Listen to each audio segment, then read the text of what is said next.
From the underground to the world stage. One stage, countless voices. The conversation that shapes culture, politics, entertainment, and society.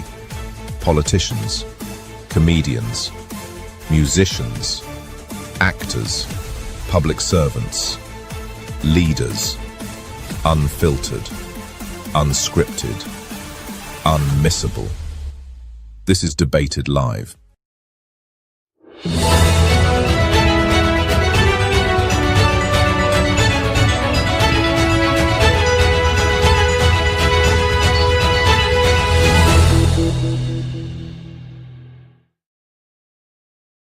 Right, ladies and gentlemen, welcome to the Debated Show. My name is Jordan Kensington. I am live and direct. It's the 1st of December, guys, right? Exciting. The first new month, last month of the year. And we are joined by a special live guest today, Dr. Ddnard. Dr. Ddnard, how are you doing? How are you doing? I'm great. Nice to meet you, Jordan. And you too. Welcome to the show. Welcome to the show, Dr. Ddnard. Now, so look, Dr. Ddnard, we're going to go all the way back to the very, very start. Let's go back to when you were at uni, because you, a little birdie told me you've actually frequented university in London, my hometown, London, where I was born. So how was it like going from Thailand to London? Well, I was around 11, 12 years old at that time. And I felt I want to be the head of the house and I need to learn something new. At this moment, while we are talking, a lot of people might feel that they are stuck and they don't like where they are up to. So I would suggest that if you don't like where you are right now, make a move. At least make a move. And then, because we are not a tree. And can you imagine when you are at school or at job or in a relationship that you don't like and people stay stuck? I have seen some people travel 3 hours a day to work.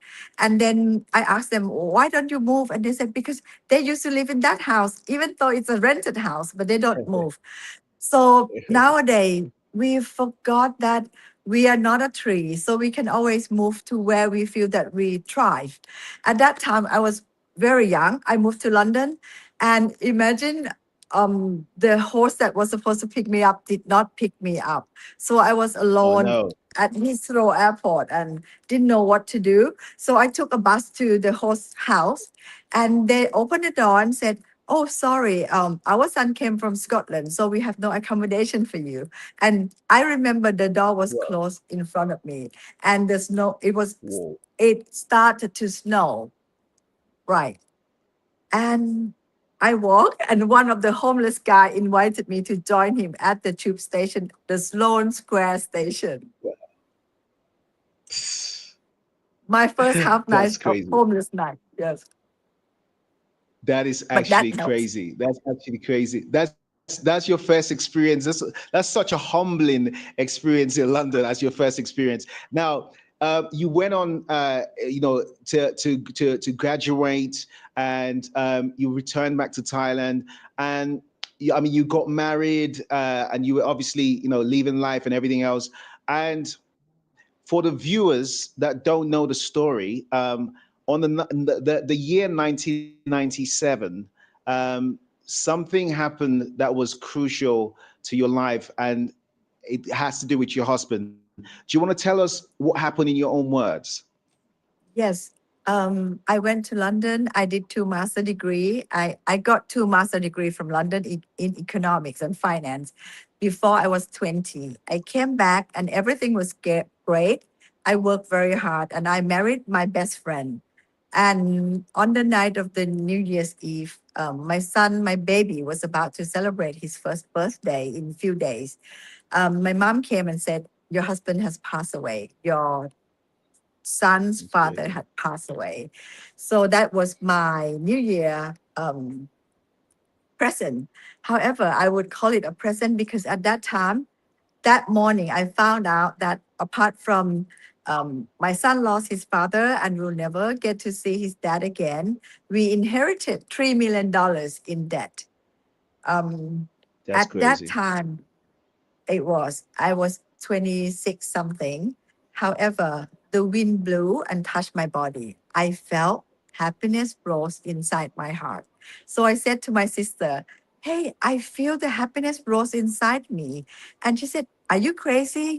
Your son lost a father, you lost your best friend, and you inherited $3 million in debt at the age of 26, 27. You must be crazy to be happy." But I felt the happiness when the wind touched my body. So what could I do? I went to meditation. And at that meditation, I was feeling good because I could curse someone that took away our asset and left me all the debts. When my mind was going Mm. out to curse that someone, have you ever been angry with someone and you want to curse him? You think Yeah. about him or her? And you stop. However, Yeah, right. yeah. I saw the thought was going out. That moment when you saw your thought, it actually disappeared. When I saw my thought disappear, that was the first moment of my knowledge of human freedom. If your thought is not you and it disappear, then you're free from not just external circumstance.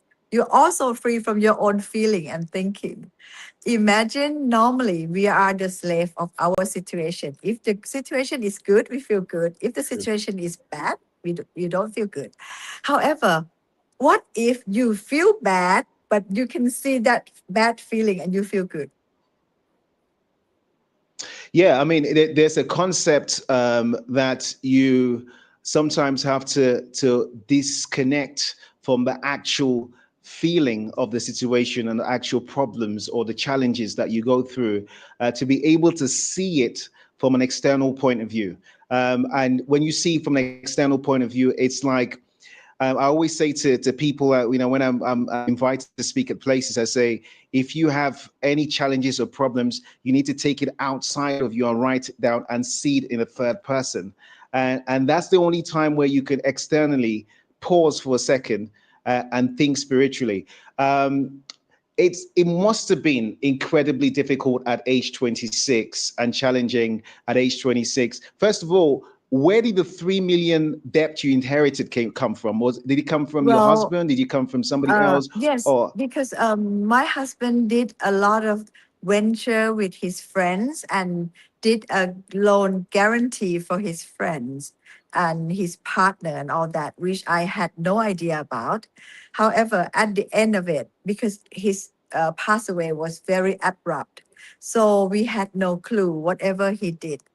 Um, how, it turned out that we inherited the debt, but the asset will not belong to us. that's crazy. So you then discover something, because sometimes they say it's in your downest moments that you discover something about life. You discover something about survival. I mean, you cannot survive if everything is rosy. Sometimes when you're down, that's when you discover survival. You discovered something about holding um, negativity and making the choice to let it go a different direction than putting it into an action that would have led to more pain in your life. When you discovered that, what was your next step? Actually, I discovered one thing. First, I saw that my thought was not me. Secondly, I saw the pain in my leg because I had to meditate when you sit and meditate. I saw my pain was separated from me as well. And then when I saw it, it disappeared. I saw that when I stopped trying to push the pain away, it disappeared by itself. That moment, I learned that in life, we try to push something that we don't like away, and the more we push it away, the worse it gets. Oh, it comes, So yeah. yeah, the we keep doing things that doesn't work. The moment the pain disappear, I knew then that all the 3 million debts will disappear as well. So I live as if the debt does not belong to me. And I saw my own feeling for the first time. I saw my shame. Do you know that when people have debts, they have shame of the debt? The moment I saw shame, and those listeners who are listening, if you ever have shame about your debt, don't be, because You know why? When you were approved, when your loan requests were approved, you have been very happy. So you should Mm, always keep those happiness with you. That means you have the credibility for your loan to be approved. So why be ashamed about the debt now? You may say, because mm, you don't know how to pay for it. But then being mm, worried about it will not help you. When I saw my shame, mm. I said, no, I'm a very good client of the bank. So I marched to the bank, very proud of myself, and I negotiated the debt. And they Mm, gave me lots of amazing. discount. So I would say that your own fear, your own shame actually makes things worse. Another thing was that Mm, I was very scared to start a new business due to all those things that happened after my loved one has passed away. When I saw my own fear, I look at it. Do you know that why people are stuck at their failure? You know, a lot of people are listening to me right now. Look, one three. You know yeah, why? Because they fear that it might not be as successful as before. A lot of people yeah, that's sitting true. around me right now, and some of them have been stuck with their past success as well as their failure. A lot of them are stuck in their past success so much that they don't want to start again because Right. they have fear that they may not be as successful as they did. So they never get That's true. started, and that makes them stay as a failure as long as they keep You those. know what, Dr. Didi, I completely agree with you because I always say to people around in my staff and everybody, I say the biggest disease known to man is what? And they will keep mentioning all kind of diseases. I said, no, the biggest disease known to man is the disease of the past, because the disease of the past can either let you have baggages of the past and it doesn't let you go. It's like having a computer with viruses in it. You have to learn to delete the virus. You have to learn to put new anti software into your computer. And that's your mind, body, and soul. You know, when you have the past stuck to you, it's like carrying a huge baggage that you never let go. So I completely agree with you. The disease of the past is something that has really held a lot of people down. You know, it held a lot of people down. Now, you got it. Yes. Did you want to say something? Yes, I would say that when people are stuck, they just wouldn't be able to let it go. However, Yeah. in Asia, when a monkey comes and it got stuck, the farmer will put a coconut, cut the top of the Mm, coconut, and put some peanut inside. The monkey will put mm, his paw in it and then grab the peanut so tight that it fit cannot come out, and that's how the mm, farmer got those monkeys. All of us mm, hold on to our own peanuts that got us stuck mm, in our issues. So I would encourage the listeners, the audience now to look at whatever problem you are stuck with. That means secretly you have a hidden agenda that you're holding on to that makes you stuck to that issues. Maybe, like for example, one lady came to me and said that, oh, she was stuck with her husband because she felt that she came first, so all his mistress has to go away or die or something, no matter how much pain he put her into. But she got mm, stuck with holding on to the thoughts that even though he doesn't love her, he tortured her, he never come back to see her and took away all her money. She keep holding on to the feeling that she came first. Holding on to those peanuts actually hurt us. So check out what is your peanut that you're holding on.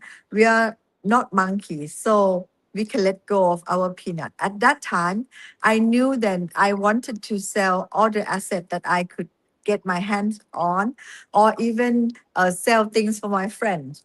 And people ask me because it's 1997. It was Asian financial crisis. It's called Tom Yam Soup mm, financial crisis that nobody could sell anything. And they asked me, how did you manage to sell anything you wanted?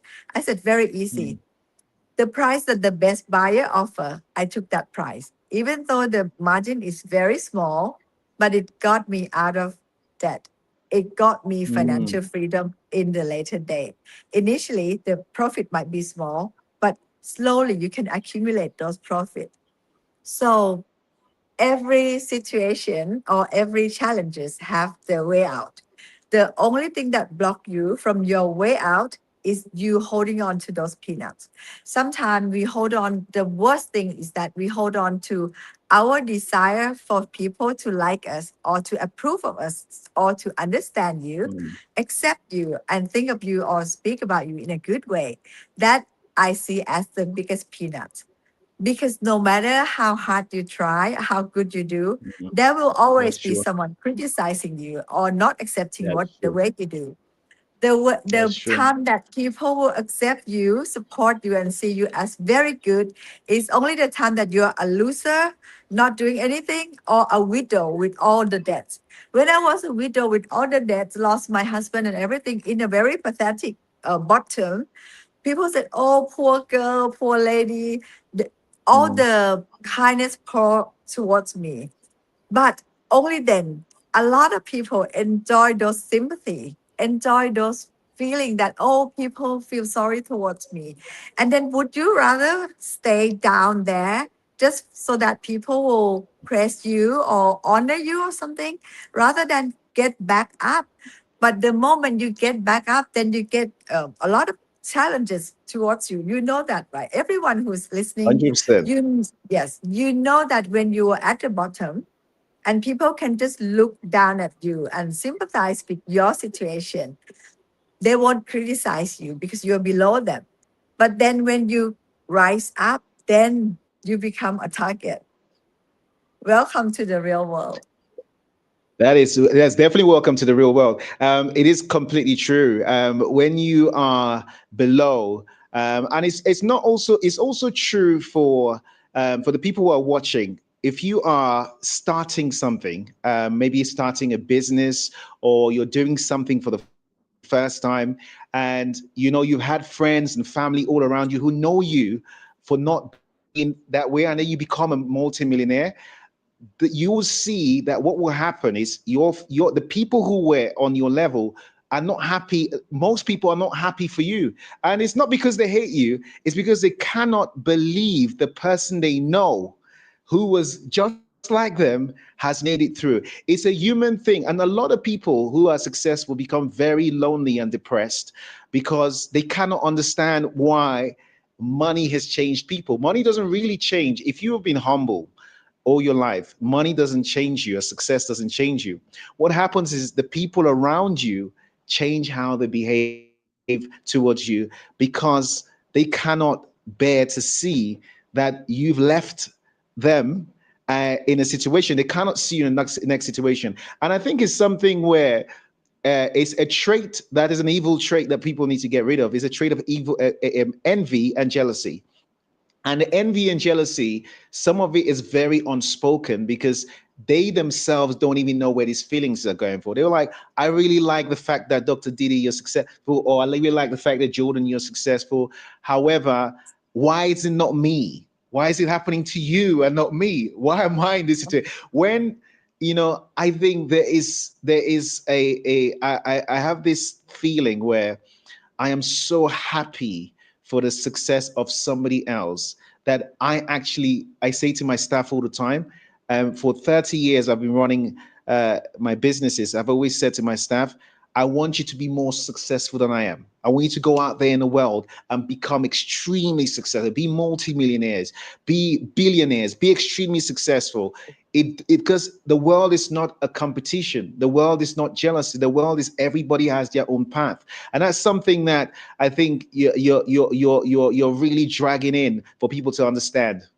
I would say I like the concept of the 3S. The 3S is that it's my own three simple habits. That first, when things Mm, happen to me, I will smile, and then I said yeah. thank you. This is going to be good for Mm, me, because in all my life, everything that happened, a lot of time something it turns out to be blessing in disguise. It may doesn't look good, but if you remember the things that are very good in our life now happen as a blessing in disguise. It may came up at first as a negativity, but at the end it will turn out to be good, because the good things we have now came after the storm in our life. So I yep. believe that whatever happened, I will smile and I'll say thank you. Even sometimes my good friend cheated me or try to take away my money or stab my back, I will say, thank you, thank you, thank you. This is going to be good for me. And every time it has always been very good for me. And however, I smile, I say thank you. That's the first S. And I also count my blessing because, like you said, there might be 1 or 10 people don't like the thing you do, but there are millions of people that like the things we do. That is true. That However, is true. people tend to look at the black spot in the whole white canvas. So I just keep looking at the blessing side. For example, if I have 5,000 friends that love me, always stand by me, they can die for me, and 2 friends are not nice, I will not, because our brain are programmed to see, to protect us. So it keep looking at the danger. So I would say Mhm. that train yourself to do first S, simple habit of smiling and say thank you and then count your blessing. The second one, I would say it's set your goal and do what work. Because when at that time, how I paid off, oh, by the way, I paid off all the debt in seven Wow. months and I made 7 tenfold, months. 7 months, Wow. and I made tenfold of the debts very easily. Well, yeah, Dr. Didi, you can't just say very easily like that. How did you do it? How did you? Because you said you sold some stuff and you were selling, but how did you? And then obviously you negotiated with the bank. How did you go off literally getting everything completed? Yes. First of all, for those people who have debt, you have to come back to yourself and then count your blessing. What are the things that you will not change, even though you have $1 billion in your bank account now? The things that you will not change, such as your favorite dish, which is very simple. I like a ham cheese sandwich. I will not change no matter how much money I have. Your friends, your favorite book, your favorite movies, that means all those things you are already living at $1 billion life uh, quality. So then you feel blessed. The what I'm saying is that you have to generate the feeling of wealth from what you actually have. At the moment, people thought the new concept is that you fool yourself as if you're already rich by just imagining things. No, you don't do that. You have to feel the real stuff that you already have in life. Like my friends here, it's already 2 p.m. No, 2 a.m. in Thailand, and Hmm. they traveled with me from London and Zurich, and they had to stay up in order to be with me um, recording this. So all those great things that you have, no matter what, you count those. You know that it's good. However, the second thing is that once you know that you already have a lot of good things in life, negotiate the deal, negotiate the debt, and then you focus on allowing the debt to pay off. Run on the, like you set aside the payment for the debt so that you don't have to keep paying attention on the debt, and then shift your attention towards the revenue. My focus was on the revenue. On the other hand, I set my accountant to deal with the debt. I always make fun of her that you are the one who have expenses. I never have expense. I only have revenue. Revenue and profit is what I see. So what I focus Hmm. on, that things grow. My accountant has to focus on whatever I have. She has to focus on dealing with the bank. So in our life, the negativity part, you set someone who can feel detached to that issue to deal with it. Because if you who are very attached to your own issue deal with it, it's we are human, so we will Yeah. feel the pain. So allow someone who can detach themselves out of the issue to deal with those that thing. Whereas I put all my energy into pumping the revenue, the revenue. By saying the revenue, I want to make one point clear. A lot of people like to have um, big revenue. Revenue is nothing to do with profit. A lot of people generate big revenue, and but at the end of the day they don't have any profit. You don't make a And profit. That's true. also, yes, and also Yeah. profit is nothing to do with the end cash in your pocket, Yeah. because Yeah. profit could end up in bad debts or in bad Yeah. stock. So Yeah. what I focused on was the real cash that I received in my bank statement, in my bank account, in my pocket, in my wallet. So first thing first, if any audience watching, I want you to put your energy to focus on the real cash, the real money that you have and hold in your bank account and in your hand. If you make a wish, don't just say that, oh, you want to be rich. State yourself that you want to be financially free. How much? By what time? By when? But with what feeling? For example, the feeling that you don't have to ever look at the price tag again, or you can do Mm, whatever you want, with whom you want, when you want, how you want, the way you want it. mm. Be I love very that. specific. I love that. You have to be very specific, and I think that is so true because a lot of people, when you just mentioned about profits and that you're making millions of pounds in a business. They don't understand. They'll be very excited if you just launched a business 4 years, 5 years down the line, you're making millions. Very excited, and then when a profit comes out of the millions, you just find out that was just cash flow. That was revenue. And you said something, being specific. A lot of people back in the day, they don't do that as much as possible anymore. People used to do business plans, and they'll be very specific with their business plans. They'll say, well, in 5 years time, this is where I want to be. But you've gone one step further by saying it's not just about saying it. You have to feel it, and you have to specifically feel how you want to be. And that's so strong. And I want people to really zoom into that.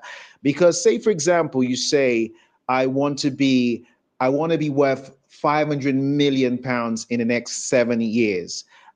But then 7 years happens and you're worth 500 million pounds, but you feel very sad.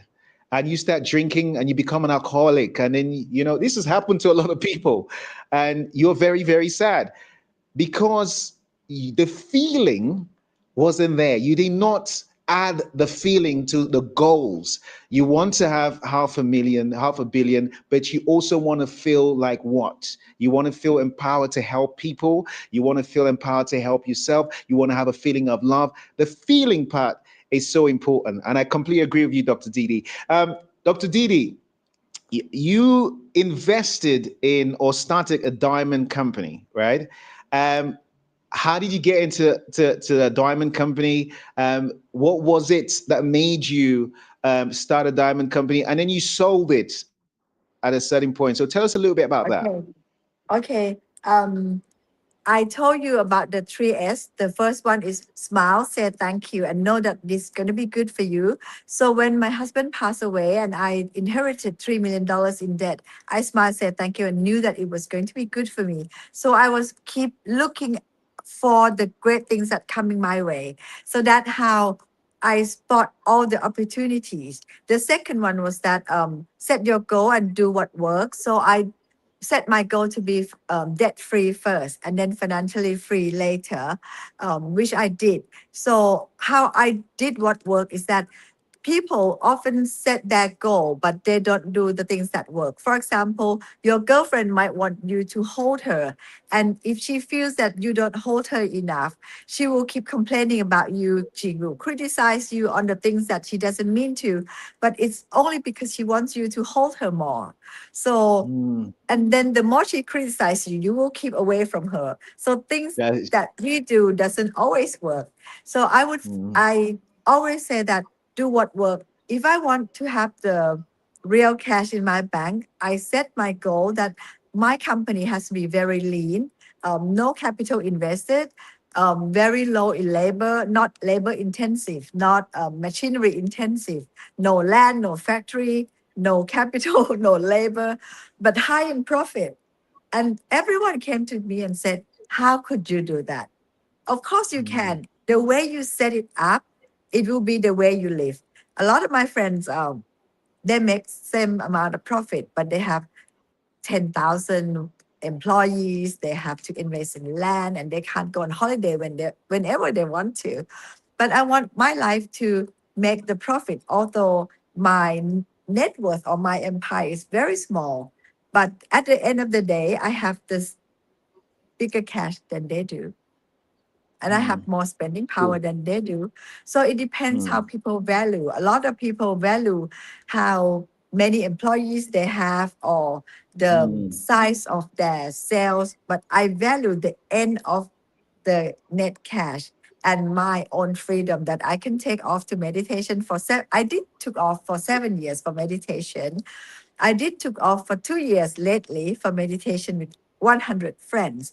However, to answer your question, how I did my diamond, a lot of people ask me that. When I graduated mm, from London, I did not go to work with my family. Because I didn't want them to control me. So I applied mm, for a job at another company that I knew of. I was just a normal employee, but I worked as if that company belonged to me. So I worked my head off. I cry every evening going home. Every time I sit in the car going home, I cry every day for the whole 5 years. But I told mm, myself that I will stick to it. I will work as if this company belongs to me. At the end, when my husband passed away, I needed to start my business. I was working for the industrial estate for jewelry. And those jewelry factory, have seen me working like mad for the past 5 years, running around helping everyone and never say that this is not my work. So when I needed help, I said, I need jewelry, I need diamonds, I need gold. They gave it to me. A lot of people wow. say it's impossible. Everyone to start a business, you need capital. I said, myself is my capital. My history, the things that I have done is my capital. And people trust me. Your integrity, your dignity, your value, the things that you have done, it's more than money can buy. That's amazing. So they gave you the jury, and I take it you were selling it and putting your own, additional price onto it to make sure you make money. You give them their percentage, and then you have a profit. So how did that grow now to become a very own stable business that you could sell? And how much did you sell it for? You want honest answer?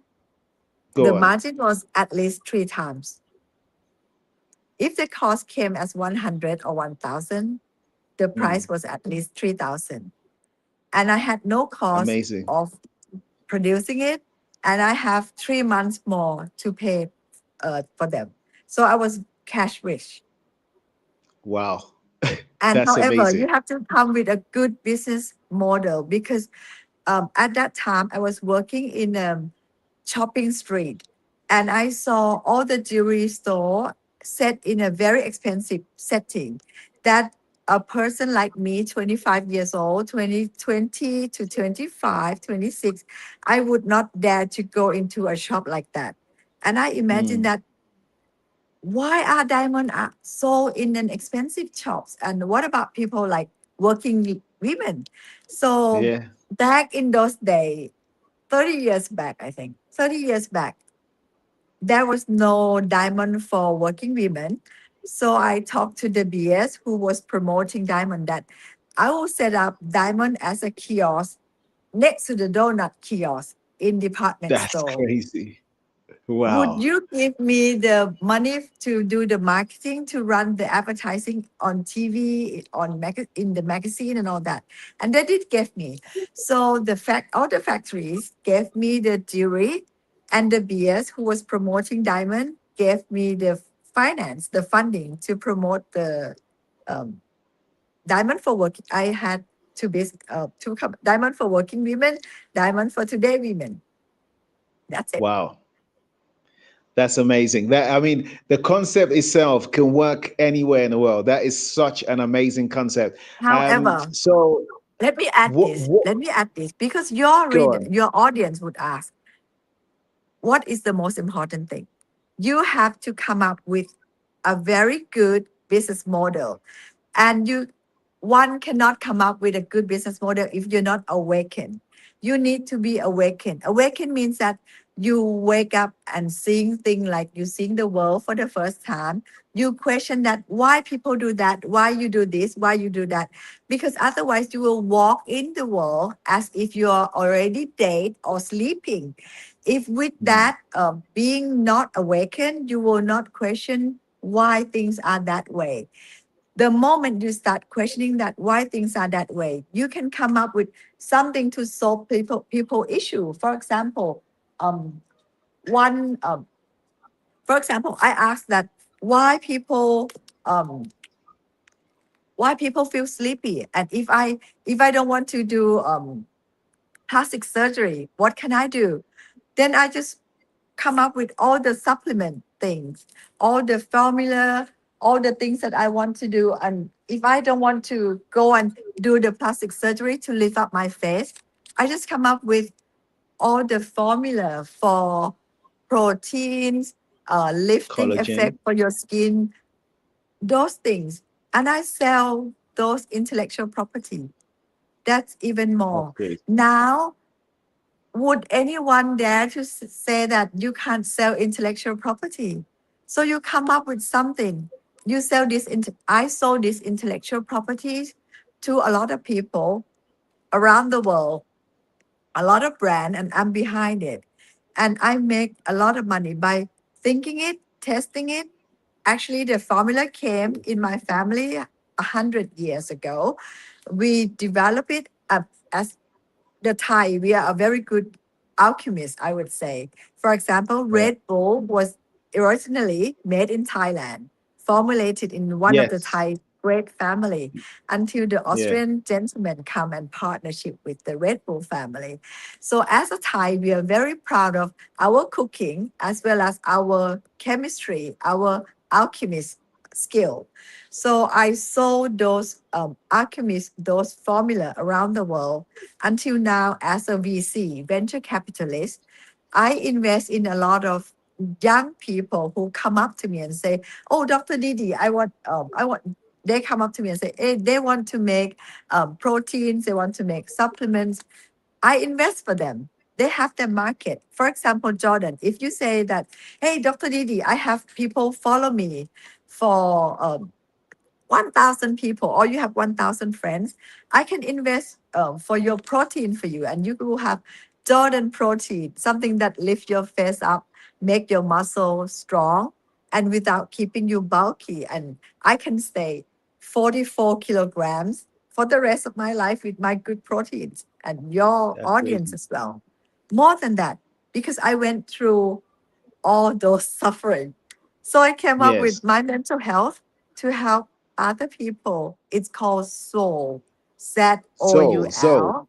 Soul. yes. So people can use this for free. Initially, I made it for the war country in Russian, Ukraine, um, Palestinian, Arabic. So it came up in 17 languages, hoping to help people that are in need. So at the end, I created this mental health app, and it's for free. I don't That's amazing. um initially the team keep putting up the subscription just to make a lot of people happy, but actually everything is free, so you can just use it without having to do it. Now I've just asked them to pull down the word subscription because they get everything for free anyway. So that's That's absolutely amazing. I want people to support people by, if they listen to this, the morning they press, it will come to you and say, life will be great. Your life is in a great position. Everything will align to you. All your dreams will come true. All the great vision you have for your life will come true. And that's the thing that I want people to hear instead of hearing all the news that are negative to life. At the moment, we need to hear positive things because good things in, good things come out. If Yeah. we keep hearing the good things, whatever you see people are doing good or doing great, like Jordan has just mentioned, press them, press the Lord, That's press true. the people, That's true. press their efforts, and press the Lord. Thanks God, thanks the universe for all the things that you have blessed me with, and know that your life is safe. Because in our life, imagine I would say that with all the protection, a lot of people came to me that Dr. Didi, he doesn't have faith. He told me that he didn't have faith. She told me that she didn't have faith. And I told them that they do have faith. You know how? Because now we are standing on a rock, big rock called Earth, that weighed like 6 septillion tons. Septillion is 10 with the square of 24, 6 septillion tons rock. That is moving by itself around the sun, orbiting at the speed of 107,000 kilometers an hour. That's crazy. And we Wow. living on it with faith, knowing that tomorrow will be great. Tomorrow will be great. That means Jordan and Didi have faith that life is good. 100%. So if, like Jordan just said, 100% life is great.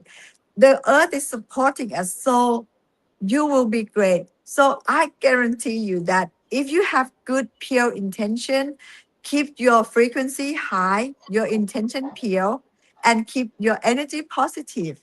What happened is that even though you have to walk, oh, someone sent to me. From this moment forward, your life is aligning perfectly for you. All I the love right that. opportunities will come to you. She said, The right life will I be accept great. that. I love that. I from love this that. moment forward, your life is aligning perfectly for you.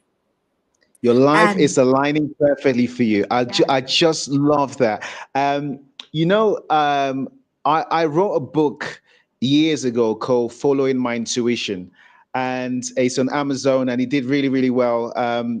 And you have a book called A Compass of Life. What made you write The Compass of Life, and what is The Compass of Life about? Actually, it ran out of stock. In Asia, it was sold under the name Life Compass, and in Amazon, it was sold under the name Compass of Now. However, it has been out of stock for the past 10 years, I think. We sold more than direct to customers. This is another thing. At that time, I actually sold it through direct mail, and so Mm. I kept all the revenue from the Oh, the books. profits, Dr. Didi. Dr. Didi, you're a real entrepreneur. I ain't gonna lie to you. I thought I was an entrepreneur, but I met a real. You're at the next level.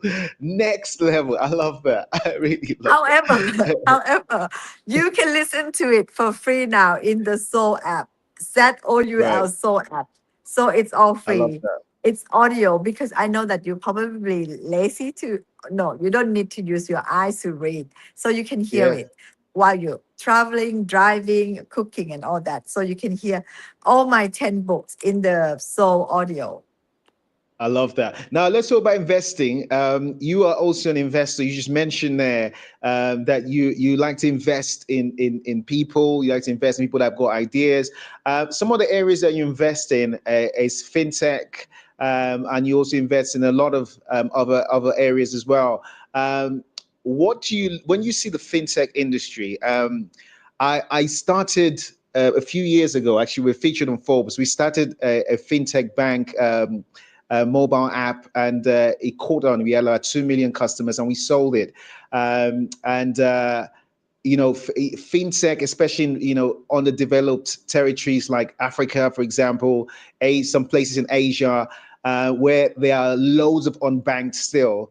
It's a major marketplace. Do you really, when you look at the fintech industry in the next 5 years, with the changing of cash, cash is going to CBDC, and there's digital currency coming up. How do you look at that in terms of Spear, and how do you look at that in terms of investing in fintech? I love fintech. Fintech is my thing because my goal is to nourish people in terms of body. So the supplement, if you anybody that's watching this show right now can come up to me and say, Dr. Didi, invest in him or her, in his or her own brand. And then she or he will go and build the market. I will invest in them because I believe that everyone needs the nourishing, the vitamins, the good things that make their body great. And also for the mental health, everyone needs that as well. However, the third thing, finance is like your blood that runs through your Yeah. vein. Therefore, I have always been investing in fintech. Whenever someone come up to me and say they're doing the payment gateway, because I feel that for example, in Africa, a lot of, let's say, ladies, they make nice shoes with their hands. Where can they Mm. sell it? I really want to create a market and financial tools apart from giving people food and food for thought. You need to give people opportunity and access to resources such as finance and access to system, access to be able to sell their products around the world. That's how we end poverty. I used to have no money before. I know how it feels. I had no money. I had nothing at that time. And I even had lots of debt. So when I'm blessed now, what I intend to do in all continents, I create free school so that all children will have no need to pay for schooling. I join force to do a lot of free hospitals, as well as we do free retreat. If you need healing, um, in Soul, the Soul app, we do heal the inner child. When we were young, when our parents fought, we tend to think that maybe because we are not cute enough, that's why they fight with each other or break up with each other. So I feel that everyone needs the healing in their inner child. And I feel that our past trauma, everyone needs to heal the past trauma. So I do a free the free retreat for people around the world for the past 28 years. And now I love that. I'm going to do it more in Europe and hopefully Africa very soon. In all the continents, we will bring the free retreat to your home. At I love In that. the past, at the moment, I have the beautiful center, like where I'm sitting right now, as a free house. We give free accommodation, free retreat, free meals for people who need healing. No matter what they have been through, someone betrayed them, they need healing. I love Some that. they lost their business, That's, they need healing. They lost their wife, their loved one, they need healing. All those people, we heal them for free. I love that. You know what? You speak just this everything you're talking about. Some of the things you're talking about just align with what I do, and some of the things that we're actually working on. So we have a huge center we're working on right now called the Love Clinic, TLC. And the Love Clinic is literally what you're saying. People go to hospital for different reasons, but the Love Clinic is like a hospital for healing, love healing. Like when you feel heartbroken, if you feel like something's happened to you that you need, and people need healing. And a lot of people get depressed because they don't have a place to heal. And life is so fast sometimes. There is nowhere to kind of just detract and learn and heal again. And as you say, healing the inner child, but also healing the present and the past issues, things that are happening on a day-to-day basis, and that healing just changes you. So you're literally aligned. I mean, I'm sure we're gonna collaborate and work together, especially in Europe and Africa. We are investing quite a lot in that, and I really love what you're doing. It's actually completely amazing.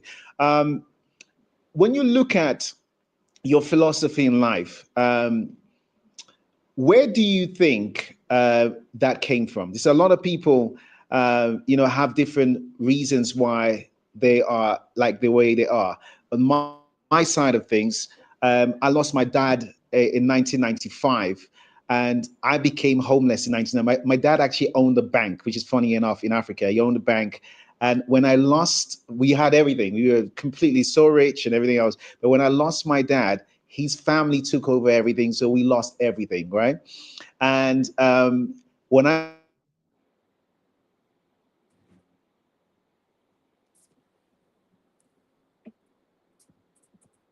dad, having nothing, I remember one day just kneeling down and just praying to the Most High, praying to God and saying, if you take me out of this situation, I will always help other people, right? And just like that, the next day, the idea to launch a company called Invincible, that's 30 years ago, came. And that's how I started. So up till today, everything I do goes back to that day, that promise I made to God that, look, you know what? I will always help others because you helped me when I was in the lowest. What is your, because you do a lot of meditation. So meditation, for example, I call my own meditation prayers, where I go to the calm, and pray and speak to the Most High. And I know God has spoken to me and that helped me when I had nothing. When I was homeless, I lost my dad, I had nothing. And literally the next day, at 19, I became one of the youngest millionaires in the UK. And there is no way I can tell you that came from me. I cannot, up till today, 30 years after, I cannot tell you that came from me. There is no way. Everything I've achieved in my life, I will put it down to the Most High, to the God, because I know the love I was shown in my lowest. And I know what I have to do for people today because I have to do exactly what he did for me. And the reason why he did that for me was because he had confidence that I will do the same. So, what was that moment in your life? And what was it? When you say meditation, is it, do you believe in God? Do you believe in a higher power? Is it the universe? What is that moment that you kind of had that spark and say, I get it now. I get it. This is what I need to do. This is how I need to do it. What was that moment for you? Exactly the same as you said. I would say that no matter how you call it, some people will call it God, some people call it higher energy, some people call it one mind, the universe. Let's allow the language to be, but we know that there is one beautiful, this great energy that is supporting us, and that exactly what you said also apply to me, and I know that He protect us, that He protect us, that even though through the walk of the deep river of life, we may get wet, but we won't drown.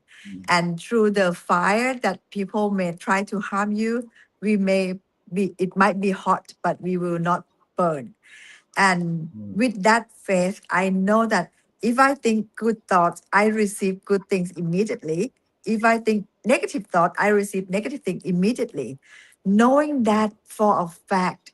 So the only thing I have to be careful of is not about what other people think about me, but what I am actually thinking right now. So that's my third S, is the save your energy to really do build your good life rather than using your energy to make other people think you're good. Do you know that how many people wasted their energy in trying to make people understand them or think of them in a good way?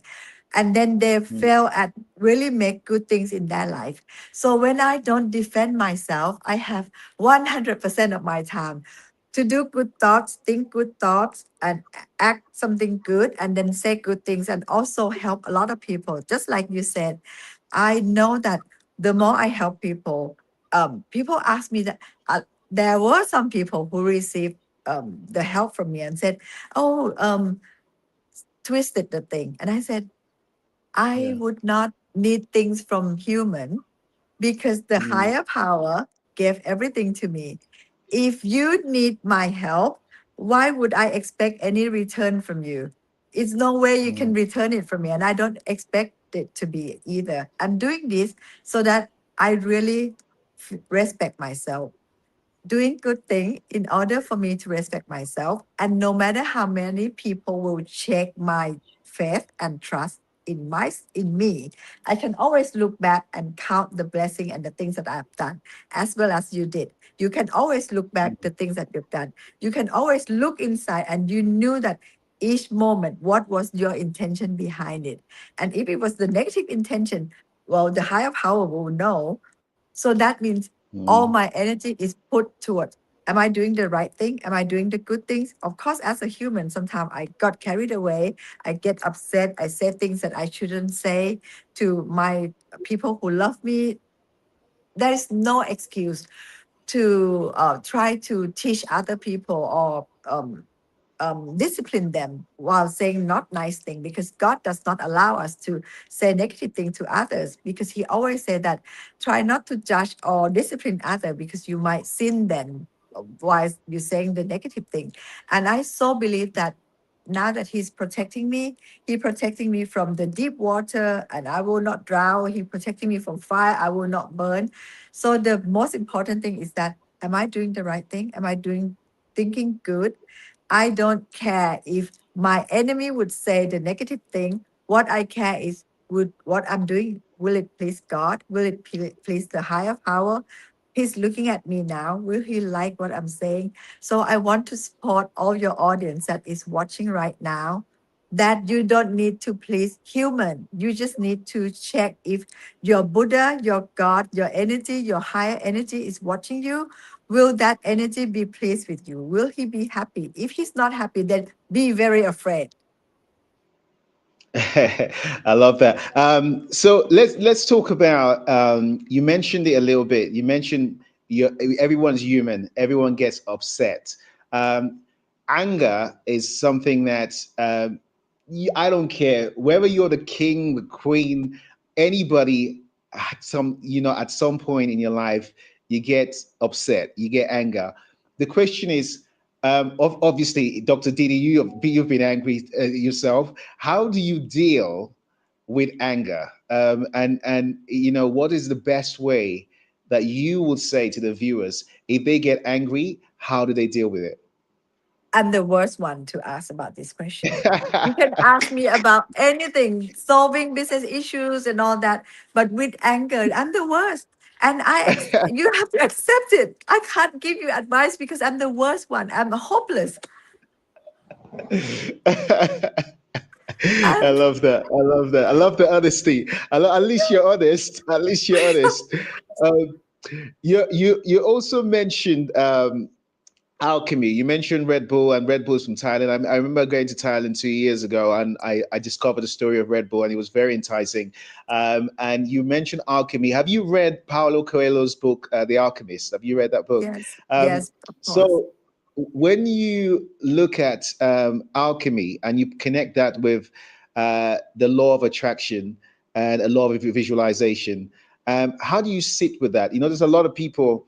I was talking to Mark Cuban from Shark Tank, and he was talking about the law of attraction. Putting, visualizing. Do you stuff like vision boards? Do you have this thing where you put stuff together and you attract it? What do you believe in that? Do you believe in the law of attraction? Of Uh, you know, uh, course. And you know what? yeah. It's so special that you asked this because I've just finished my vision board. I can one friend show On you a this? vision board? And That's we did it crazy. just like half an hour ago because Oh, all of we've got our to do it board as a have family then. That's we've got crazy. everything that we put in the board that we have to keep updating our board every 3 or 4 months because everything we put it Wow. on the board, we received it. So now we're putting the new one. Come on, faster, faster, faster, faster. Keep That's moving, keep moving. amazing. That is so amazing Yes. that I And asked you we that and you just guys are doing it. Yes, and we That finish is it half an hour. Come on, keep moving, keep moving. For example, I will oh put this. wow. This is come on, come closer. I can't turn around. That This is is the picture. amazing. This is a picture of me giving the money away 10 million for the That's amazing. meditation retreat. So I have to remember the good things I did, and then I put the things that I want. Okay, next one. And then because you know That's why? amazing. Vision board actually keep it clear in your mind that what is the direction Yes. you want. What are the things that you want to do? Okay, thank you, friends. Thank you. I love that. However, the things that people don't get when they do it, because when they visualize outside. It's not about sending your mind out. It's about sending your mind in. The mistake people make that makes their visualization does not come true because they keep sending their mind out. keep your mind in. God is with you inside. So each moment, be aware of your body and mind. Each moment, be aware of what you're thinking, feeling. If you are aware of your body and mind and your thoughts, then God is with you. The blessing is with you. All the good luck is with you. Every vision, every goal you have is with you. So I would challenge the audience to keep watching that you're moving. Like meditation means now that I'm talking, I'm moving my hand. I know that I'm moving my hand. I'm aware that I'm feeling. I love Jordan. I love his audience. I love his energy. So you just realize, be aware of all your feelings that comes along. And now moving your hand, moving your body, moving your mind, feeling. Be aware of that. Because if you want to pay respect to God, whether your God is Allah, your God with Jesus, Christian, uh, whatever religious you are, the true God rests beside you. As one of So my excited. Muslim friends said that God is next to her heart, like her jugular vein.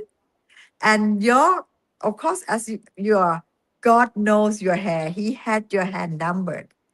So he knows In your mother's everything. womb, before you were in your mother's womb. Yes. And I was saying to, I was speaking to someone who was an atheist and didn't believe in anything. And they were like, I just don't believe in a God. I can't feel anything. And I just said one thing to them. I said, you know, you're breathing right now. They said, yes. I said, can you see air? They said, no. I said, what if I told you, in the Bible, the first man that was created, for him to be animated, they had to breathe air into him. So the air that's coming into you, that's God. The air you are breathing, because without that air, you can't leave. Right. So, and that's coming inside you every single time. That's what makes you a human. That's what makes you animated. And when they got it, they got it. You know, it's so clear. What I was so excited when I saw you with a vision board, because the last time I did a vision board was over 5 years ago, right? And I tell you, I'm inspired to do it after that. And the reason I did it was one of my friends, very successful, Greg Seck. I was down in his house in Surrey, in London, in the UK, and we were having the same sort of interview, talking, and he was telling me about the vision board he did, and he showed me the house he built, and it was literally in his vision board, right? And I'd done it years ago, and I decided to do it. And when I did it, literally everything I put in the vision board came to pass, right? And it was so identical that, you know, I didn't do it again, because like literally I was so satisfied. I was like, this is amazing. This is great. Um, this 5 years later, I don't know what made me to ask you that, because in my head I was like, it's December, is the end of the year, end of the year. I gotta do it. And seeing yours has inspired me to definitely do mine. I love it. I love it. It's inspired me to do mine. Now, for the viewers that are watching right now, and and there are people that have never heard of a vision board, right? And just, you've got to do vision board for dummies. How do you break it down to them? What is a vision board? How do you do a vision board? And how do you put feelings into it to make sure it comes to pass? And how do you show gratitude after it comes to pass? Yes. Doing the vision board is that make your thinking crystallized into pictures so that your brain can absorb exactly what your goal is, how it looks like. The house that I'm sitting right now was in my vision board. And I keep That's getting crazy. the most beautiful. That's It's about crazy. 800 square meters house. And I have a Yes. few of these houses around the world. Mm. And they all have been in my vision board. And it appears exactly with the same mirrors, the same, all this decoration thing. Because your brain needs a clear picture of what exactly you want, where exactly you want to go. If you go and stand in front of the ticket and you say, go wherever, you will go where, you will land wherever. So you need very True. specific of where you want to land. And that helps when, okay, to do the vision board first, you just go into Pinterest and snap all those pictures, what you want, what kind of car, what kind of house, what kind of relationship, what kind of holiday, feeling, places you go, what you see, um, the feeling that you're after, you know it. So you portray those feelings that you're after into your own life as if you're looking at it right now. And always remember to put your picture inside the vision board. And Right. yes, and See, I didn't know always, that. I never did that. I never put my picture in there. So that this is news to me. Right. yes, Okay. put your Okay. picture inside the vision board. And also, when you put a house, don't put the house from outside. Put also the interior of the house as if you're sitting inside the Specific. house. I love Very it. specific, right? And put the Uh-huh. interior of the car, like you're sitting in the car. So once you see that and you have those feelings that you already have it, and then you use that energy, what good are you going to do to this world? So that your subconscious mind will allow you to have it, because your mind will protect you only that it feels safe, it feels that it's going to be good for you, it will allow you to have it. So when you put in the pictures in the vision board, you know that there's no objection from your side to object those things. You know that you are comfortable with those house, those car, those life, those holidays, those help that you can provide to the world. It's like living twice. First, in your brain, explicitly make your brain pictures come out in the vision board, and then leave it again. I relive my vision board several times because I keep updating That's it crazy. every 6 months. I get it in 6 months normally. I love it. I love it. I love it. I introduced something at the start of the year with my staff, and I said to them, I think everybody should keep a miracles diary. A miracles diary for me is something that you keep tabs on the miracles that happen, so that you're able, when you're feeling down, which nobody's perfect 24/7, but when you're feeling even a little bit down, you can go and read those miracles, and there's a miracle diary where you can say, on January, this is what happened to me. In February, this is what happened to me. This is what. But what do you think of keeping a miracle diary? When we started the interview, you talked about counting your blessings, and this is kind of what I'm talking about. What do you feel about keeping a miracle diary and how it will do for your self-esteem? I do that every day. I That's keep crazy. my I keep my journal. Um, Actually, your great life is built by the small routines. Yours, our small habits build great life. A lot of people say, oh, New Wow. Year resolution, those big resolution. No, it doesn't work that way. It built from the small Yes. routine. For example, I listen to the audio, the soul. Actually, it tells you how you set up your vision board, and it will give you how your vision board come to life. I actually did that in order to help people. It keep the blessing from your vision board and all that. If some people don't know how to do the journal or don't know how to do the vision board, it's all free. So they can't say that, yeah, of course, because she's rich or Jordan is rich, that's why they can get all those things. No, all help, most of the help is free. It's only Yes. for them to allow themselves to allow the light to shine into your heart. So Hmm. what Jordan said, it's already free in YouTube. What he said, what I said, it's already free in the Soul app. Go and listen to it. Hmm. It will tell you everything. Even though you have to, in I can say that 99 situations that you have to face, I have Hmm. it. Whether you break up, single parents have dads have to go on show or Yeah. meetings or fighting with your girlfriends, set up a vision board, visualize your dream life, or your future Yes. self come and talk to you. We got things covered. Because why? Jordan and I have been blessed by God. God gave us 100%. everything. And now it's our turn to pass it on to other. While Jordan and I pass it on to others, we are receiving it. And believe it or not, this talk, I'm learning so much from Jordan and from all the And audience me and our too. I'm viewers. learning so much from you too. I'm learning so much. Honestly, me too.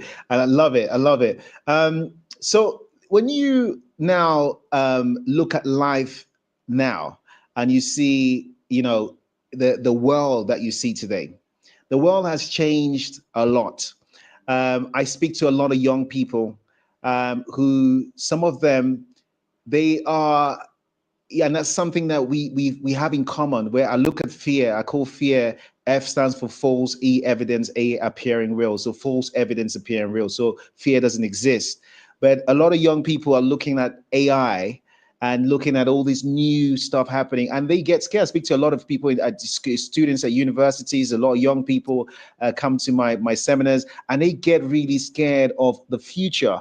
And it reminds me of when the internet first came. When the internet came, people were very scared. There was like, jobs. What jobs are you going to do? The internet's going to take over. And the internet did a lot, but it also did a lot, good and bad. What would you say to young people who are watching and they are a little bit confused about the future? They're saying, you know what, there's going to be AI. Like AI, if you wanted to be a journalist today, and you write for a nice newspaper, you literally are competing with ChatGPT. ChatGPT will write better than you. If you want to be a filmmaker, there are AI, sets that will do something better. So what do you say to them to keep the faith and not be scared of the future, when you've got technology racing ahead? That when they graduate from uni, you graduated with a doctorate, degree, but you've got people that will graduate with degrees, and even I graduated with a law degree, and there are AIs that are practicing more law than lawyers themselves. And so, what do you say to those people that say, "Hey, you know what? It's good you guys are talking there, but we don't understand what you're going to do in the future." What do you say to them? What, okay, audience, what you believe, that thing will come true. If they Ah, choose to believe that AI will make them a billionaire, AI will make them a billionaire. So choose your okay. belief well. Um, Fortunately, my PhD is in self-efficacy. It means how your belief shape your reality. So I love my that. research is on how your belief actually can shape your reality. So I would say choose your belief well with this AI. You know why when people say they're confused? Because when they are confused, they say that they're confused. They don't need to act. They don't need to do anything because they're confused. So when people say that they're confused because they deny their own responsibility. By denying their own responsibility for their life, that will get them into a negativity. So drop the confusion because there is no time for confusion. You can just say, "Yeah, you got it." Nobody get it fully well, but you have to start before you're even ready. Because when I started all my business, I had nothing in my hand, but I start immediately, even without any staff, and I found that every successful people start even before they started. However, Yes. those people don't need to go and try to read a difficult book. I would suggest children's book because the original law of attraction was written by Francis Rondo. Hodgson Burnett in Okay. Little Lord Fauntleroy, in The Secret Garden, in The Little Princess. I I would say recommend that go and read those children book. The three books I love very much. The by Francis Hodgson Burnett, and it tells you Francis how Hudson Bennett. your what you think can crystallize into reality. So be very careful with confusion. AI is very simple. It's just like making a wish to the universe. You have to write the prompt. So even though AI can generate output, then there is some person that has to put in the prompt for the AI as well. So be very good. AI is just like when you make a wish for the visualization. Like I said, I wanted my life to be low, my investment to be low in capital, low in investment in land, people, very little labor, little factory, no machine, and only lots of cash in the pocket. I love So that. AI will give you exactly what you put the prompt in. I love that. I love that. Yeah, I just love how you think. It's amazing. It's really amazing. And young people, anyone that's watching, just to add to what Dr. Didi said, I remember when we started business with nothing. I remember if for sales, I will call 4,000 people. I will literally say, I'm not giving up, because in my head, I know someone will buy this. Like, and you have to, I agree with Dr. D. You have to create and believe what you want to believe, right? And you have to really feel in that belief. And it's that mentality of a glass full or a glass empty. What do you see? How do you see the world? One thing I stopped doing at a very young age in my teens was stop watching the news. I know we are in the media business. I've got media companies and much more, but I literally stopped watching the news. And you know what happened to me when I stopped watching the news? And touch wood, I never ever saw a doctor.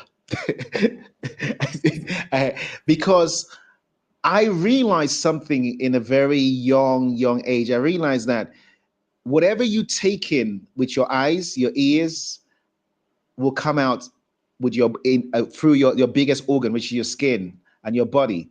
So news is a disease, right?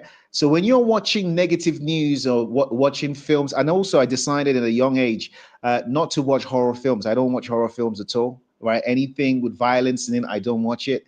And these are things that people don't understand. And I want you to talk about that in a minute. These are things that people don't understand the impact it does. People, those things, oh, it's entertainment. I'm just watching a film. It's just a film, guys, but they're acting. It's nothing. It's nothing real. Or they watch the news. Oh, come on! Everybody sits in front of a TV. 7 p.m. Let's watch the news. How does watching something through your eye portal affect your whole life? Even if it's not about you. People are acting as a film. It's a news about something negative that's happened in another country. How does this affect you? And now we've got Instagram, and there's something called doom scrolling, where people just scroll and fall into so much negativity, and unconsciously they take in so much negative information. I want you to tell the listeners and the people watching how that affects you and how that can make you ill. As a neuroscientist, things that you watch, actually your brain doesn't really know the difference. It absorbs Yes. as if it's going through those situations. And then once it absorbs those situations, it crystallizes those situations into your reality. So if Yeah. you are able to program your brain, why would you program it with the horror film or the negative film?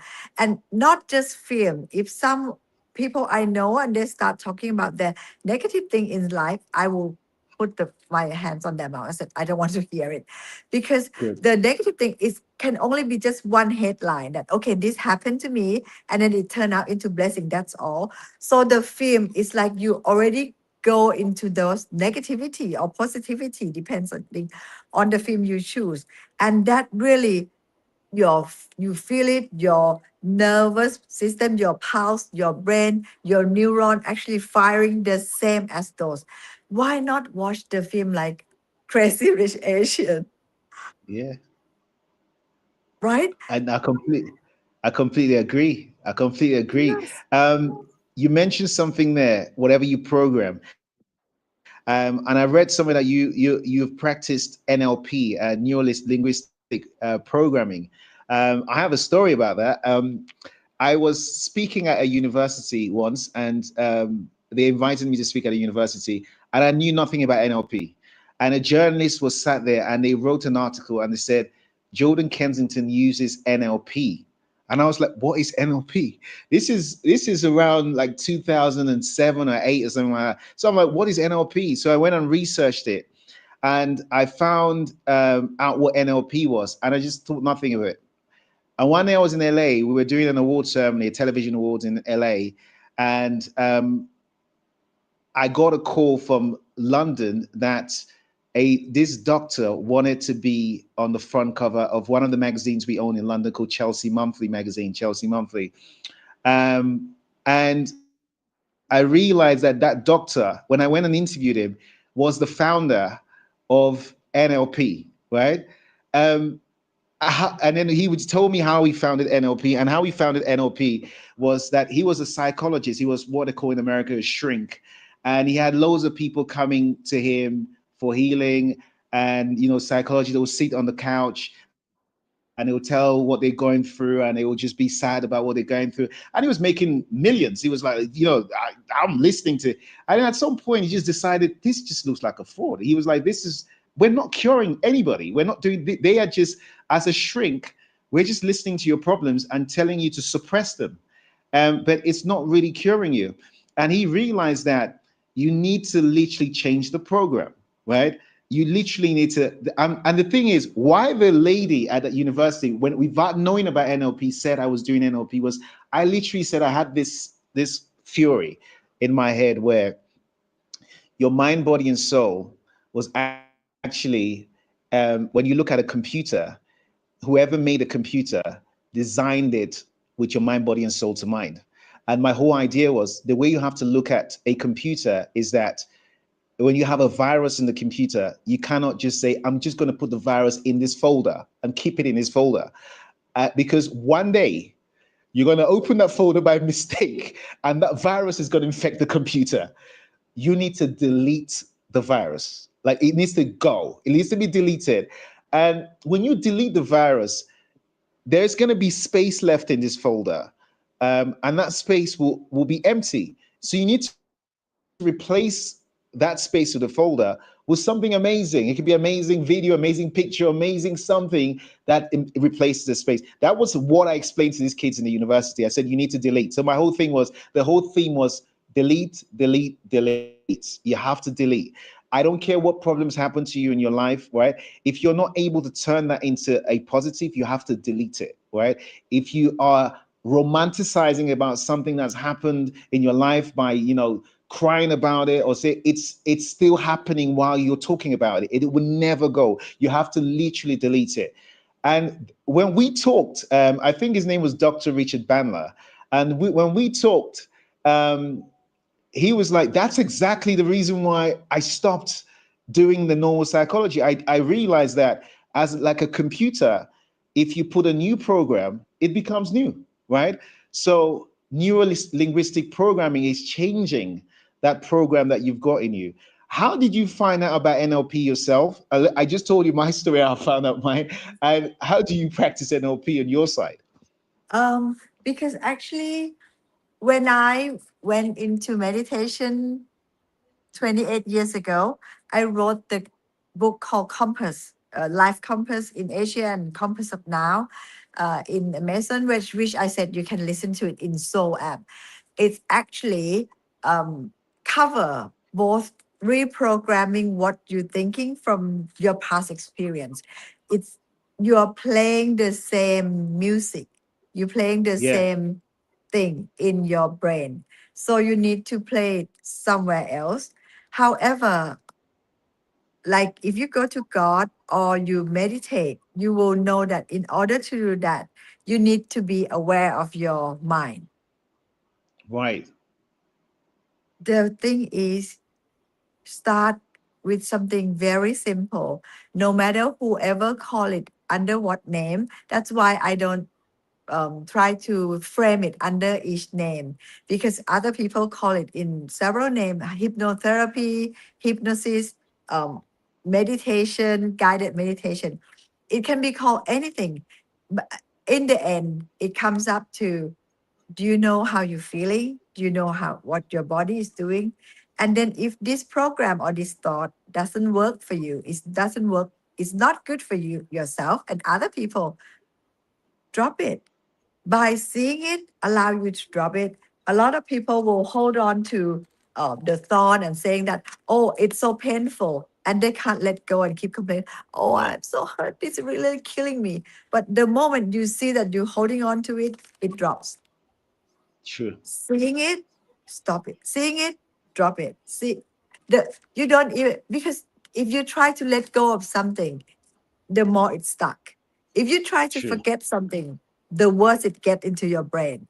You don't need to even try to forget it, but you can just look at it and be very friendly with it, as if, yeah, I can live with you, and let's see how long you're gonna stay in my life, and it I love will that.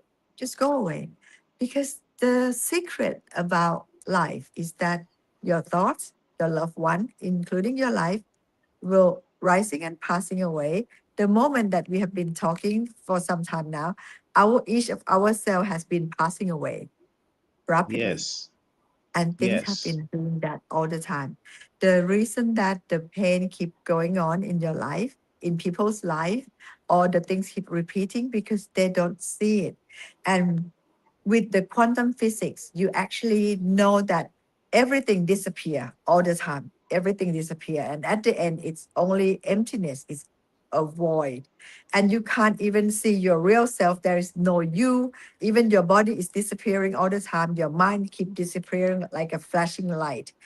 The moment we see it, it disappear. So I would encourage all the audience that the best thing you can do, whether you believe in God or Buddha, is to look inside, because it's beautiful. I have wrote several beautiful songs. I would rather encourage you to listen to it also I in will the soul listen as to well. it. It's Yeah, free. It 100%. Yeah. said that all the challenges that you receive, in order so that you can come back to God, come back to your own light, and find your way back home, your true home. I love that. I really think that is inspiring a lot of people. And I told you guys, I said, Dr. Didi will be inspiring a lot of people out there today, and you've inspired so many people. When you look at the future, you look at the next, 5 years, 6 years from now, where would you see yourself, and where would you want to be in the future? Yeah, at the moment, I live in Monaco. 2 years ago, I lived in London. I was a UK taxpayer. And with everything that happened in the UK, I moved out of the UK Yeah, and now I live in Monaco. yeah, However, I see myself as a global nomad. I see that this is one world. And the future that is ahead of us is that there will be one nation, the nation of Earth. I would yeah, like to see all of us as the children of God, the children of the universe, and the population of Earth, the member of country called Earth, that we can see the beauty in each other and the love and compassion in each other. And I want all of the audience to know that even your enemy are your angels. If you look at the things that your enemy did, all they did was just to put you to the best position in life. I truly believe that things happen for me, for you, not to you. If you look back, all the things that your enemy have done is only to put you to the right spot. Maybe the universe only see that you are with the wrong people, overstay in the wrong crowd, doing the wrong job, or not realizing your true potential, or you living your life too small. So the universe sent your enemy to push you really real hard, so that you will yeah. live a great life. Without your challenge when you were 19, when your father had the issues, you wouldn't be this Mm, great. You wouldn't have that been is a true. millionaire at 19, and you wouldn't have That's helped true. so many people. Same as what happened to me. So with all the Yes. negative things, actually, it was the great things. Um, Paying off the debt was very easy, but Mm, when the as a opinion leader, I know you have experienced it. That's why I create an app, so that there is no me behind it. As an opinion mm. leader or thought leader, we become a target, and Yeah. I love that so much. I just see that, oh, You they love want you me to love be, that? yes, they want For me to be real? Okay. better. Everything they Okay. did, like a group scheming, everything they did was in order to make me become wealthier, happier, and more skillful with my awareness of my body and mind, and my faith becomes stronger to God or universe or the Buddha. So everything that your enemy did can only make you have stronger faith, have more money, become Yeah. happier, and have more true friends. You know, I love that. I love that. I think with this, we obviously we do a lot of celebrity events, and a lot of celebrities, what they go through is they become targets, right? They you know, whether it's an artist, actor, actress, even you know, serial entrepreneur who's become famous off the back of what they do. When you got millions of followers, you start getting people that you become targets. And you say you don't mind being a target. How would you advise them? Because some of them just do not like it. Like if you are targeted by the press or media 24/7, you know, they just get depressed. Or you've got, you know, you release an album and you've got millions of people that don't like it. You know, what do you feel when you're a target? How do you get that thick skin? That's my question. How do First you get of that thick all, skin? Yeah. First of all, whoever write it, let them read it. Never get it into your mind, your eyes, or your doors. Eyes, ears, nose, mouth, body. Never touch those things. You don't allow those things to get into your head. You don't see it, you don't hear it. So it's like somebody come to give you a present and you don't take it. You don't go out of your house to take it. They have to eat their own shit. I So love that. I love none that. of my friends ever tell me anything. I never know. I will not Yeah, I allow love that. myself to know. I'm only here to receive I only good love that. news.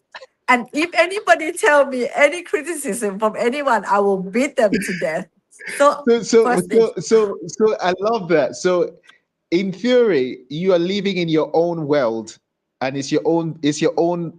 You do not want anybody to affect that bubble. I won't call it. I don't like to say bubble because bubble can burst. Let's say world, right? So you built your own world, and it's a template in itself that whatever you think is real in your world is real to you, and anything outside of that, if you don't pay attention to it, it doesn't grow. It's like if you plant a seed and you don't water it, it doesn't grow to become a tree and doesn't bear any fruit. So you just do not pay attention to it you just do not pay attention to it. exactly. Because I love actually, it. in life, there are always great things and not so great things. So, whatever you pay attention to, that things actually grow. So, I only want to hear about good things that people do so I can praise them.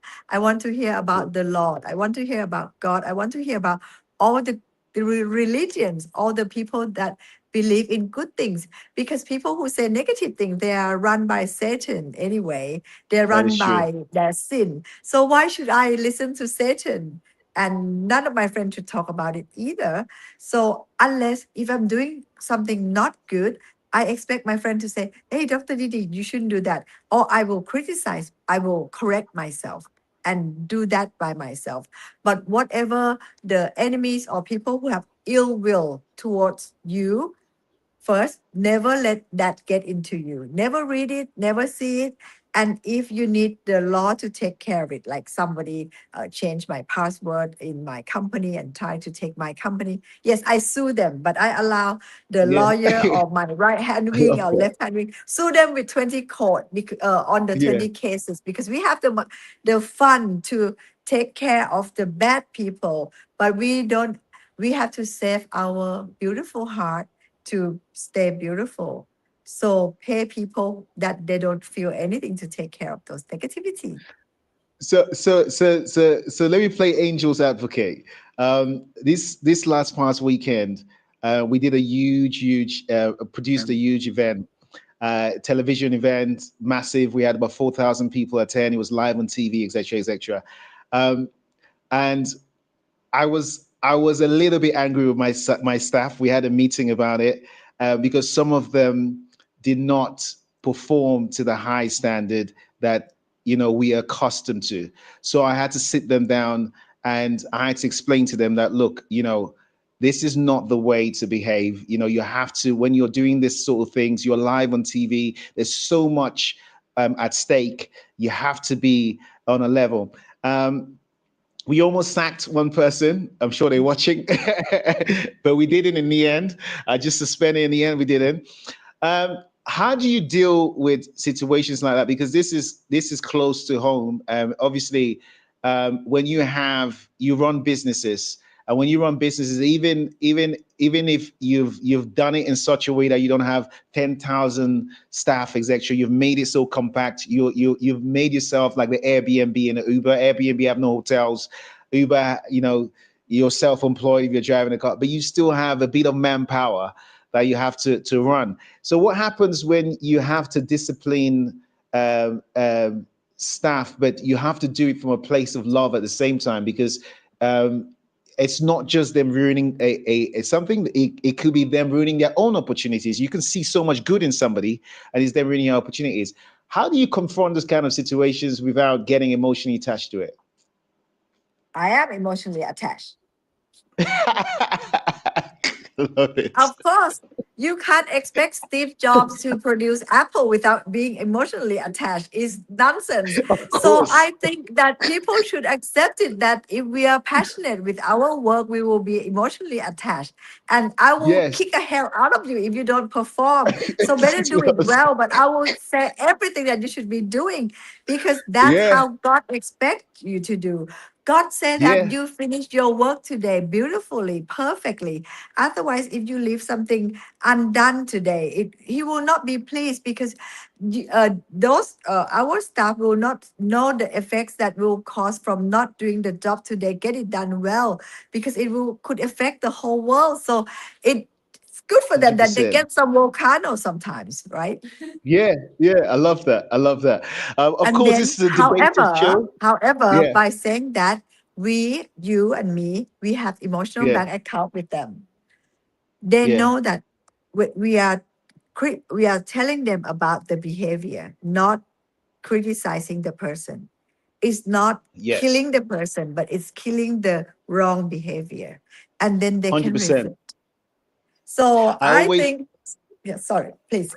no, I completely agree with you. I always come from a place of tough love. It's tough love. I always come from a place where, I say to them, this is how I put it to members of staff. I say, look, let me tell you something. If I saw you literally sleepwalking into a fire, right? I'm not going to say, hi, hey, please stop, don't go. Because you're going to sleepwalk and then you're going to tell me in the other end, why didn't you tell me? Right? So I have to say, hey, hey, hey, hey, don't go there. You're gonna. So and they get it in the end when I say that because they sometimes think life is about you have to, is in the Bible, you got to spare the rod or you spoil the child. You have to be strong when you need to and really let people know that this is a place of love. You are ruining an opportunity here. And if you do not wake up, you are literally asleep. And people need those wake up calls. And I know there's a lot of CEOs that watch my show sometimes and they don't know how to handle, they don't know the line between you know, really, disciplining their staff and just going crazy. And I always say, discipline with love, but you have to be honest. The moment you lie to somebody, you have actually led to, I mean, do you know the teachers I loved more in school today? And the teachers that are my best friends today, like teachers who taught me in school, were the ones that were hardest towards me. The ones that were lenient, I realized that they didn't care. Like the teacher that would be like, you come at any time, do whatever you want. It's all good. Come on. It's like, as long as I'm getting paid, you can come to class whenever. And the teacher that will put you to the side and just be like, Jordan, fix up. You need to wake up. Like you are intelligent. You can do this. Why do you want to be like everybody else? Those teachers today are my best friends. So to those entrepreneurs that sometimes find themselves in that dilemma, because you don't get taught this at school, right? What advice would you give to them in how to discipline with love? Well, first of all, you don't even need to explain yourself. And then your team will obviously know that either allow us to teach them or let the universe teach them, let them choose. Would they rather have the universe lesson them or discipline them or us, Yeah. Jordan and me, or their CEO Yeah. to discipline them, which is obviously going to be much softer than the universe Yeah. giving them a lesson. So obviously, people who are around us, they are Mm. wise, intelligent, so they know that it's better that we tell them rather than the universe tell them, because it's going to be much harder. And secondly, um, I think everybody knows. I often tell them that, you know what, you should be paying me for working with me. Do you know what? I say the same. And it's not, do you know what? It's not out of, no, it's the truth. It's not out of ego. No, but it's true. I say exactly the same. You know why? The university of life is something that you can go to university and not learn the things we're talking about, because this is real life. You know, someone in university is teaching you about life without actually launching a business, going through this. They're just teaching you from a book. You have actually experienced real life. So when I'm telling you this, the experiences you're tell me, if you say you've been homeless, when you said about a homeless, I'm like, yeah, me too. If you say the first house I bought, I watched it burn. I was like, how? Like, so you literally everything you've been through, when they come to you and say, I've gone through, you have that lesson. And that appreciation is so important, because I remember in those days when I started, they say when you're ready, the teacher shows. And I had some mentors that showed up in those days, up to this day. Rachel is one of them. George is one of them. This is back in the 80s. Up to this day, I'll be like, they showed up and they were hard, but what they did, I mean, up to this day, I'm like, I needed that, and I would have paid them. Do you think that gratitude is so important? And this goes out to a lot of people Yes. who are working in places, and you're working with people that you can learn from. Do you think that Yes. gratitude makes all the difference? Of course. And when I said that, I didn't mean me as me. I mean all the CEO, because how I Yes. felt towards my boss when I was working with him, with everyone, Yes. that actually we should be paying our boss for Same. allowing us to practice and ruin a lot of their business as well. And they teach us while we're getting paid.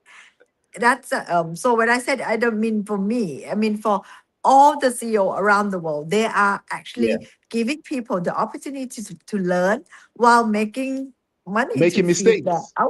making mistakes and feeding our Ah, own family. yeah, yeah. No, I love that. I love that. So, right, guys, this is a debated show, and in a debated show, we always have the red box, the debated red box. The debated red box, we pick a random card, and we ask a random question from the card. And so, I'm gonna pick one of the random cards here and ask a question on it. And this is completely random. So, this card says AI versus human creativity. Who wins? Dr. Didi. AI win. AI win. Because You why? say AI wins. All right. Why? Yeah, Why would AI you? Why? win. Why would AI win versus human creativity? Don't forget, humans created AI. So why would Yes, why would AI win? AI Go on. wins. Because human is behind AI. Because I wrote the Uh, prompt. I like that. I like that. Okay. So and then we have something on the show where we say, "What is your hot take?" So, what's your hot take is basically something that you believe, that you don't care if anybody says no, I don't believe that. That's. But you completely and utterly believe that's your hot take. So, Dr. Didi, what is your hot take? Well, um, things happen for you, not to you. That's one thing. I love that. Things happened For for you, not you, to you. not to you. Explain. Things happen, be it negativity or positivity, negative or positive. They happen for you. Like God makes something happen to either prepare you, protect you, or grow you. So once you I know love that, that. your reticular activating system, your radar, actually will see that, okay, you get this. Sometimes we don't get the things we want because God wants to protect us. Sometimes God delays something because he wants to prepare us. Sometimes God makes something more difficult because he wants to grow us, for us to be ready to receive the things that even better than we can even imagine. So to all your listeners who have been through a lot, since I could say that I've been through. I totally understand the things that you have been through, be it financially or friends or whatever negative things. And I just want to give you all a big hug, and I want you to often give yourself a big hug and big applause, and know that God loves you, the universe loves you so much, and things are going to be great. And you will get through this. You will survive every situation, and all is going to be great. And you can't imagine the life ahead of you, that how wonderful it would be. For example, when I was young, I was walking past the Hotel de Paris in Monaco. I was too scared even to walk inside the hotel. But at the moment, I rent it in long term. I use it as a home. It's one of my house in Monaco because I That's haven't crazy. found. Yeah, that's crazy. So Yeah. I'm telling this in order for you to know that the life that's ahead of you is beyond your wildest dream. It's going to be so good. It doesn't matter who your enemy is, what they're trying to do, as long as you keep your energy up. You keep your energy high, you have your pure intention, you have strong faith, and you watch every thought, every action, every single words you say. Dr. Didi, it's been amazing having you on the show. I'm sure this is not going to be the end of it. I mean, we are definitely going to be working on projects together, because we are definitely aligned. There's going to be so much we're going to be doing together. So, guys, stay tuned. I'm very excited about what is to come, and for everybody who's watching Debated right now and they're going into the new year, you mentioned something at the start about New Year's resolutions and things like that. How it's important to have that on a daily basis, not just on a New Year's. What's your final word to all the viewers about, starting today and making sure they're consistent for tomorrow and the rest of their lives? Yes. Remember the past New Year and you make New Year resolution. It doesn't work that way. So things happen with your routines, with your habits. So keep a journal. Write the things that you want to do. Keep your routine, the things that you want to do. That small habits actually change your life, because you can tell a person destiny by seeing their routines, what they That's do true. in a day. That's true. I love that. I love that. Look, Dr. Didi, it was amazing to have you on the show. And we will be inviting you back as much as possible. And we'll be doing a lot of stuff together. Guys, don't forget, this is a Debated show. You can catch it on all platforms. You can rewatch it again on VooVixTV.com, YouTube, Instagram, every single platform out there, Spotify, everything else. And obviously the National Film and TV Awards website as well. Stay tuned. Look after yourself. For myself, Jordan, and Dr. Didi, it's goodbye and love to everybody.